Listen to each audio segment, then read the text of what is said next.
여러분 안녕하세요. 쌤서희 TV 최서희입니다. 자, 우리 쌤서희 TV에서요. 새로운 코너를 만들었는데요. 바로 제가 제 돈으로 직접 사서 전부 읽고 리뷰하는 내 돈 내익 코너입니다.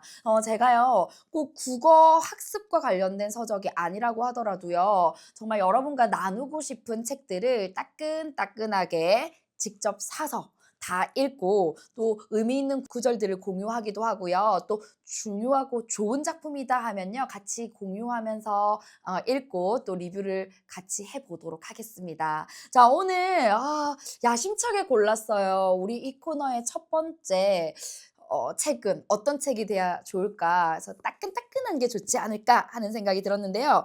이 책 여러분 혹시 서점에서 만난 적 있으실까요?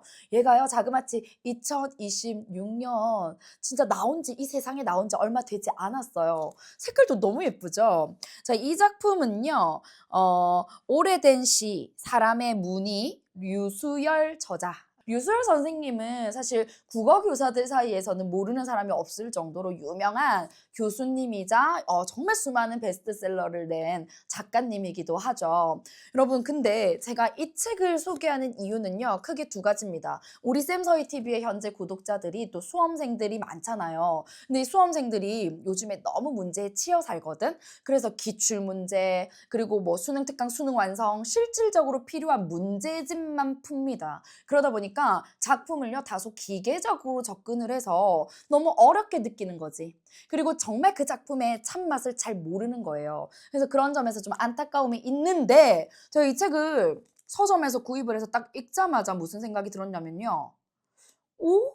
뭐지? 마치 대학교 1학년 때 내가 뭔가 재미있는 부담 없는 교양 시간에 교수님의 강의를 귀로 듣는 듯한 그런 느낌을 받았습니다. 근데 여러분이 함께 읽어도 아주 재미있게 고전 시가의 매력을 온전히 느낄 수 있을 것 같아, 이런 생각이 들었고요. 그래서 고등학생, 수험생들뿐만 아니라 정말 일반인들에게도 우리 한국인이라면 이 고전 시가의 정말 진득한 맛, 요 정도는 상식으로, 교양으로 알아두면 너무 유익할 것 같아라는 생각이 들어요. 자, 함께 나눠볼게요. 근데 나는 아무래도 내가 아무리 발버둥을 쳐도 교사잖아요. 그래서 제가 교사의 이 마인드로 봐서 그런지 너무 매력적이었어. 이게 바로 차례, 목차 부분이 진짜 매력적이었는데요. 내가 만약에 평가원에 들어가서 문제를 출제한다면, 내가 만약에 학력평가 문제를 출제한다면, 내가 만약에 우리 학교 외부 지문을 출제한다면 너무 작품성이 좋지만 아직까지 많이 알려져 있지 않은 작품들이 여기 많은 거야. 그리고요, 문제 출제에 보기를 잘 뽑아낼 수 있도록 카테고리도 너무 잘 형성이 돼 있는데 재밌어요. 머릿말에 보면 낙원이라는 주제로 여러 작품들을 소개하고 있고요. 변신, 영원성, 정표, 거울, 언어 유희. 얘네들 우리 사실은 정말 이 교육 과정에서도 중요하게 배우는 부분이잖아요. 가면, 기다림, 꿈, 자연, 뭐 이런 몇 가지 큰 카테고리를 중심으로 작품을 소개를 했는데, 단순히 이 작품은 이런 것이다, 주제는 무엇이다, 전혀 아닙니다. 정말 이 류수열 교수님의 필력에 다시 한번 감탄을 했는데요. 정말 내기에 대고 있잖아. 옛날에 이런 작품이 있었다? 근데 거기 이런 내용이 깔려 있는 거야. 근데 배경은 이거야. 완전 재밌지? 그렇게 빨려 들어가요. 저는 앉은 자리에서 다 읽었습니다. 그런데 제가 또 우리 쌤서희 TV 구독자들에게 추천하는 이유, 수험생들이 여유 시간에 내가 그래도 좀 교양 서적을 읽고 싶고 생기부의 의미 있는 자료로서도 남기고 싶어 한다면 정말 이 책 강력 추천입니다. 왜냐? 한번 제가 좀 매력적으로 느꼈던 몇 군데만 소개를 좀 해드릴게요.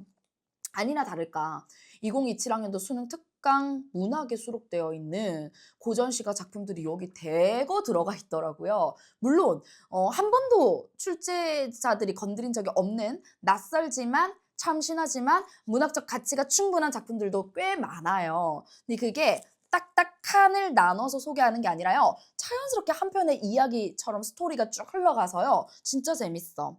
자, 성애의 열망이 부르는 변신의 욕망. 이게 소제목이거든요. 우리 누구나 인간이라면 이런 욕망을 갖고 있잖아. 사랑하고 싶고, 사랑하는 사람과 함께 하고 싶고, 안고 싶고, 입 맞추고 싶고, 옛날 사람도 똑같았던 거예요. 그런 욕망이 이제 임에 대한 간절한 그리움으로 바뀌겠죠. 그래서 나 어떡하지? 어떡하지? 그래. 나라는 인간을 변신시켜야 되겠어. 해서 나비가 돼서 날아가 볼까? 새가 돼서 가볼까? 근데 이 소개한 시조에는요. 이게 2027학년도 수능특강 문학에도 수록되어 있는 박효간 시인의 시조인데요. 귀뚜라미가 되고 싶대. 귀뚤귀뚤귀뚤귀뚤. 아이 작게만했잖아. 그 방에 들어가고 싶은 거죠. 그래서 간절하게 나 임을 너무 그리워요. 나 좀 봐주세요. 이렇게 자기 마음을 전하고 싶은 거야. 한번 감상해 볼게요. 임 그린 상사몽이 실솔에 넋이 되어 가을철 깊은 밤에 임의 방에 들었다가 날 잊고 깊이 든 잠을 깨워볼까 하노라. 이놈의 임이 날 잊고 깊이 잠을 쿨쿨 자고 있어. 난 이렇게 애가 타는데 나 그래서 변신하고 싶어. 변신해서 실솔에 넋이 된다라는 건 귀뚜라미가 되겠다는 거거든. 실솔이 귀뚜라미예요. 자, 그래서 간절한 이 내 마음을 전하고 싶은 그런 마음도 있고요. 근데 이런 부분들을 이제 이 저자가 풀어줍니다. 예를 들면 겨우 귀뚜라미 울음소리로 깊이 든 잠을 깨울 수가 있겠는가? 그러니까 이것은 꼭 임을 깨우겠다는 뜻이라기보다는 임에게 나의 절절한 하소연을 풀어놓고 싶다는 정도로 이해하는 것이 이치에 맞겠다. 이렇게 보아도 여름의 그 무성한 녹음이 모두 변색되고 이파리는 낙엽이 되는 조락의 계절, 가을이겠죠? 이 계절과 작품이 뿜어내는 분위기의 조화는 흔들리지 않는다. 뭐 이런 얘기들도 있고요. 또 이번에는 술로 바뀌어가지고 내가 이미 마시는 술이 되고 싶어. 뭐 이런 작품도 있습니다. 자, 그럴 때는 또 저자의 필력이 진짜 재밌는데요. 뛰어난데요. 간절함이 지나쳐서였을까? 엽기적이게도 임의 잔에 따른 술이 되고자 하는 경우도 있다. 이 노래를 지은 이는 이미 도대체 어떤 마음을 품고 있는가가 궁금한 모양이다. 왜 나에게 항상 냉정한가? 나를 사랑하기라도 하는가? 언제쯤 나에게 따뜻해질까? 등등 의문은 끝이 없다. 그 의문을 풀기 위해서 택한 전략은 바로 술로 변신하는 것이었다. 동물도 아니고 식물도 아니고 임이 마실 술. 그것이 임의 속을 알아볼 수 있는 유일한 방법이라 생각했던 모양이다. 엽기적 개그에 가까운 발상이다. 와, 이런 작품들도 있고요. 정말 더 과감한 그 성애의 욕구를 풀어낸 작품도 소개하고 있습니다. 남성 화자가요. 각신의 옷 같은 가슴을 만지고 싶어 이런 마음을 절절하게 담아서 내가 이제 가까이 가고 싶으니까 옷감이 되고 싶은 거야. 옷감이 돼가지고 님이 땀 나면 님의 몸에 딱 붙어 있을 거야. 뭐 이런 발상의 시조도 있습니다. 자, 그리고요. 또 다른 편을 이렇게 쭉 되게 재밌어. 또 다른 편을 쭉 넘겨보면요.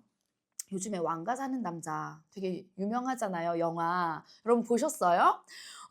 이 그 단종에 대한 슬픈 서사를 담은 작품들이요. 실제로 이게 역사적 사건이기도 하니까 고전 소설, 뭐 고전 시가 굉장히 많거든요. 그중에 단연 시조에서 압도적으로 그 애절한 절절한 마음을 담은 시조다라고 할 수 있는 게 왕방연의 시조입니다. 한번 읽어볼게요. 이 왕방연은요. 단종을 영월로 유배 보내는데 이제 그 역할을 맡은 신하로서 유배 보내고 돌아오는 길에 너무 가슴이 무너지는 거야. 어쨌든 시켜서 한 일이긴 한데 그러면서 그 무너진 가슴을 부여잡고 이 시조를 남겼다라고 전해집니다. 천만리 머나먼 길에 고운임 여의 없고 내 마음 둘 데 없어 냇가에 앉았으니 저 물도 내 안 같아서 울어 밤길 가노라. 얼마나 내 마음이 슬프면 저 물이 꼭 울면서 밤길 흘러가는 것 같다라고 느끼는지 나와 있어요. 자, 이 작품에 대해서 이 저자는요 이렇게 재미있게 풀어서 설명을 합니다. 천만리 머나먼 길에 고운님 여의 없고에서 천만리는 우리 나라가 삼천리에 불과하잖아요. 삼천리 강산에 있잖아. 삼천리에 불과한 한반도에서는 성립하기 어려운 물리적 거리이다. 오직 심리적으로만 성립될 수 있다. 그러니 천만리라는 말은 과장일 수밖에 없다. 과장은 무엇인가를 강조하기 위한 표현이다. 그러니 당연히 여기에서는 고운님과 화자 자신의 거리감을 강조한다. 사실보다 훨씬 크게 드러난다는 점에서 과장 표현 역시 간접적이고 우회적인 표현 방법이다. 중요한 것은 단종이 영월로 유배 갈 때 호송 책임을 맡았던 이가 바로 당시의 금부도사였던 왕방연이 시조의 작가라는 사실이다. 이 작품은 그가 영월의 단종을 모신 후에 되돌아오는 길에서 지은 것으로 알려져 있다. 당시 이 정변에 대한 다양한 정치적 입장이 있었겠지만 왕자에서 내쫓긴 어린 왕족에 대한 연민을 느끼고 있었던 것으로 보아 왕방연은 아마도 개요정난의 정당성을 믿지 못하는 입장이었을 것으로 짐작된다. 그러니까 흔쾌히 맡은 임무가 아니다 보니 고운 이민 단종을 유배지에 데려다 놓고 되돌아오는 발걸음이 가벼울 리가 없었고 그 암울한 심정을 저 물에 빗대어 노래한 것으로 이해할 수 있다. 이런 식으로 중간중간 작품들이 엄청나게 카테고리별로 재미있게 풀어서 설명이 되어 있습니다. 저는요, 이 책 너무 좋아서 우리 학교 도서관에도 몇 권 주문을 했거든요. 자, 여러분, 내가 여유 시간에 좀 의미 있는 그리고 교양서를 찾고 있다라고 한다면 류수열 작가의 오래된 시 사람의 문이라는 작품을 읽어보는 것을 추천드립니다. 자, 내 돈 내 익 코너 쌤서희TV 오늘은 여기까지고요. 구독과 좋아요, 알림 설정은 수능 국어로 가는 1등급의 지름길을 활짝 열어드립니다. 안녕.